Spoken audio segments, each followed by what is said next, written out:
silver's now $84.63, up about 25% since that bottoming on 6th of February. And it's up around 15% since the start of the year. Now that rise in the silver price tells us quite clearly that the shorts are feeling the most pain from the rise in silver. Now, why are the shorts under pressure? The answer is simple, and I'm going to show you this in a second. The silver is simply not there. The amount of registered, in other words deliverable, silver held in the CME warehouses is currently 88 million ounces. So I repeat that, only 88 million ounces are in CME warehouses. Yet the March open interest is the equivalent of 239 million ounces, nearly 3 times as much as the available supply.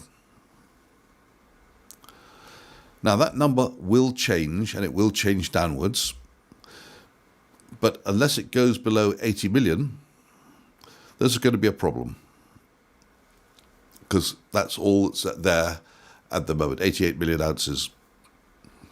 Now, nobody knows how many of those longs intend to close their position before the first delivery date. And that uncertainty is the shorts problem. And it might explain why the silver price has been rising recently.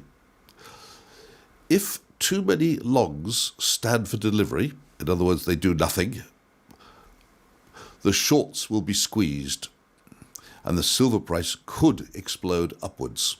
According to Clive Thompson, only 88 million ounces of silver sit in CME warehouses, yet March contracts demand 239 million ounces, nearly 3 times the available supply. With naked shorts unable to deliver, Thompson warns the silver price could explode violently upward by end of March. Thanks for watching.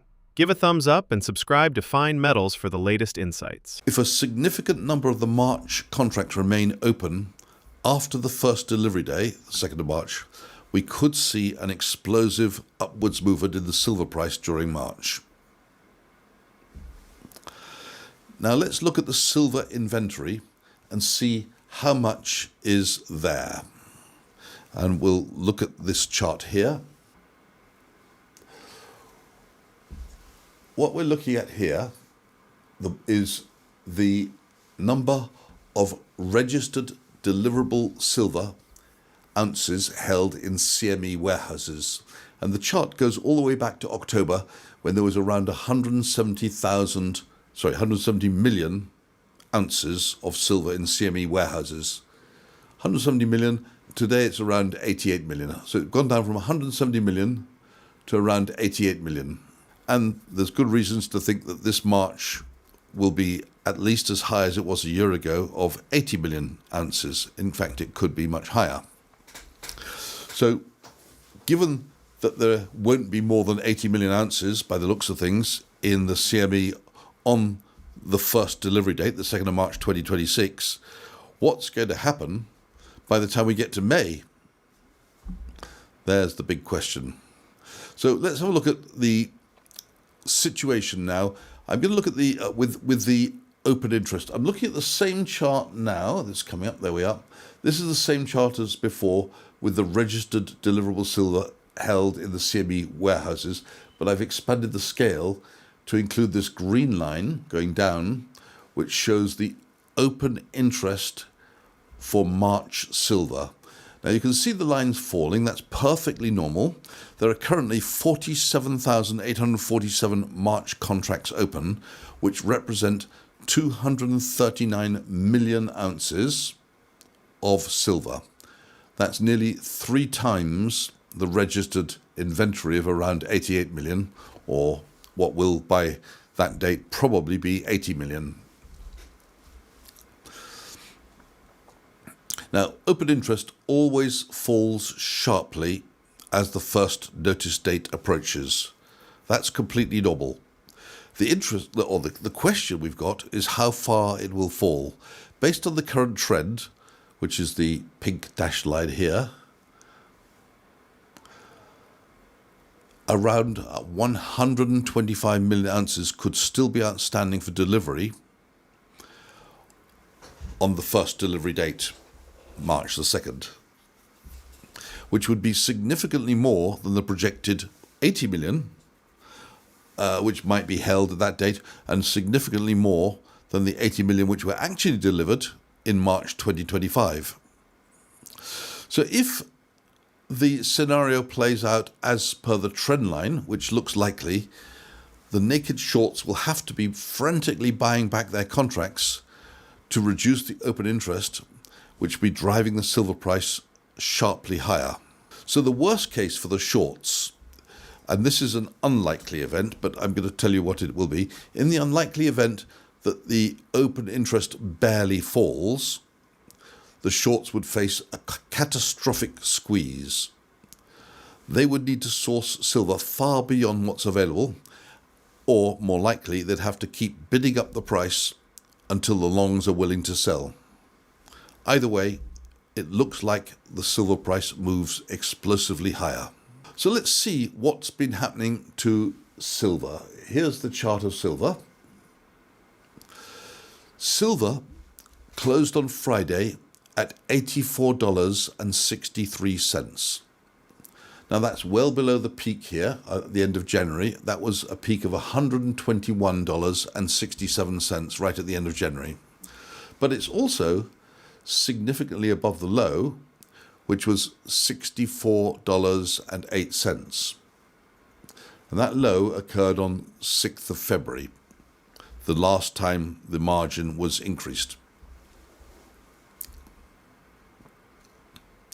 So silver has risen about 25% from the low point to this $84.63. And that it's risen 25% in maximum about 11 days. Yeah, 11 days, less than 2 weeks.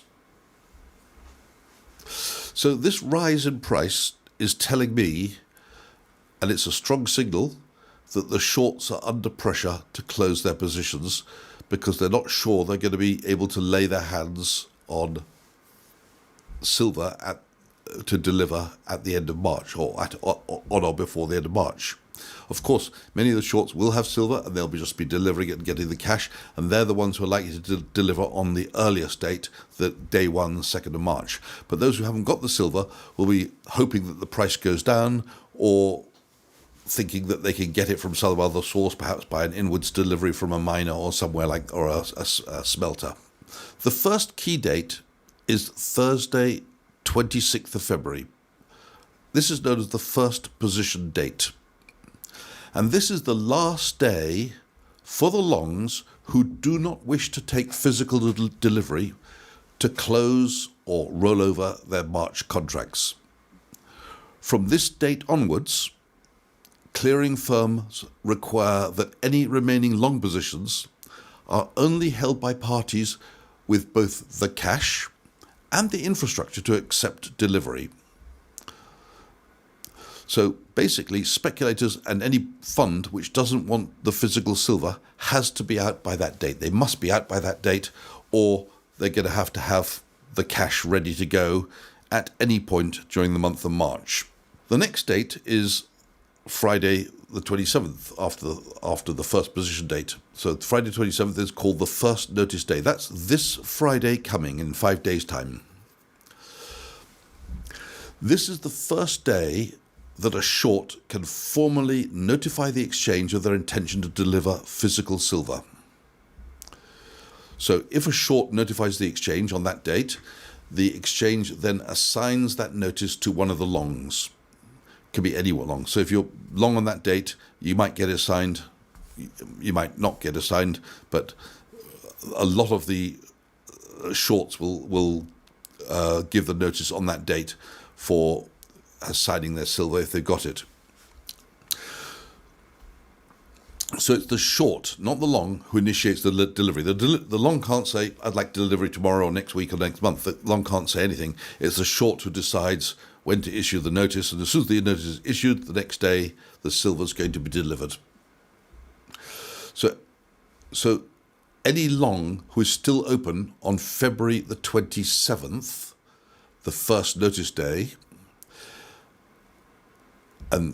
or rather, if he's long the day before, the previous day, the 26th, and hasn't closed his position, he will simply receive whatever notice the exchange assigns to him, and he have no say in the timing. And once the long receives the delivery notice, he can't exit. He has to take and pay for the physical metal. That's why any long who does not want the metal must be out of the market before this date. And therefore, by implication, any long who does want the metal will still be in the market on that date. And we can judge how many longs are involved there by looking at how much the open interest is on that date. Neither the longs nor the shorts need to put up the full value of the contract. So today the full value of the contract would be about $420,000 per contract. They only have to post a tiny fraction of that value, which is called the margin. They post it as a good faith deposit. So both longs and shorts must put up margin.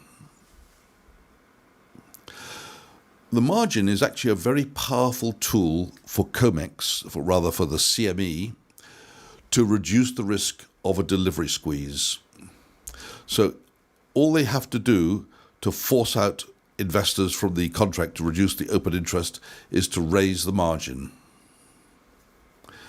And the reason people will be forced out of the contract when they raise the margin is some just don't have the cash to put up the extra margin, so they sell their contract or close it. And some have better things to do with their cash, so they don't want to pay the margin, so they close their contract as well. So it doesn't matter whether you're a short or a long, you might have something better to do with your cash when they raise the margin on you, and you say, well, I'm out of here, I'll use my cash for something else. Or you might not have the cash, in which case you have to close your contract.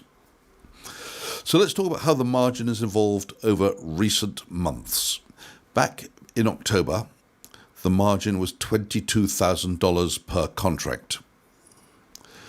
Then, in October, they raised it to $30,000 per contract.